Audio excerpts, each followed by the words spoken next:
4 central Illinois coal plants owned by Vistra Energy are shutting down, meaning the loss of 300 jobs. In Canton, it's 60 Duck Creek power plant employees waiting now to see if they'll be transferred or unemployed. It's Tuesday evening, and I'm Tyler Lopez. And I'm Caitlin Canoe. Thank you for joining us. Now, while the company says that move is meant to meet environmental requirements, a longtime employee at Duck Creek says closing his plant is not the answer. Caitlin Pearson has more in tonight's top story. When the company announced the closure last week, they cited requirements from a multi-pollutant standard rule, which is imposed by the Illinois Pollution Commission Board. But an employee here who has worked here for 30 years tells me that does not match which plants got the cut. Since the announcement, morale has really dropped. Everybody's wondering what's going to happen to them. Longtime Duck Creek employee Tim Van Middlesworth says the closure will mean a loss of jobs not only here, but in other locations across the state.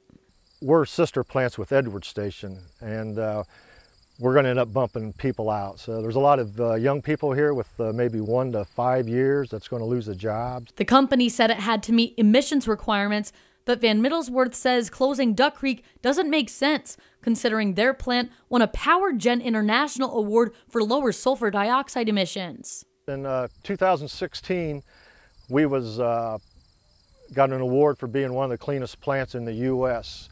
And we still are a clean plant, but it's more expensive to run a clean plant, so it's more profit to run a unscrubbed plant, which all companies have to make a profit, but at what cost? Unscrubbed means companies leave sulfur dioxide, a chemical linked to respiratory issues, in the coal. But Van Middlesworth says Duck Creek scrubs the chemical out.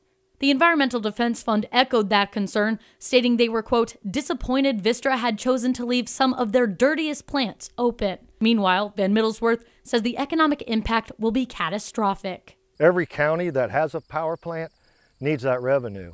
They're good paying jobs, and even though we get retrained for something else, you're not going to get this kind of income. So that hurts all the way around. I got 6 grandkids, two kids of my own here in Fulton County, and there's no jobs, so I don't know what their future holds. So it really takes a hold on everybody.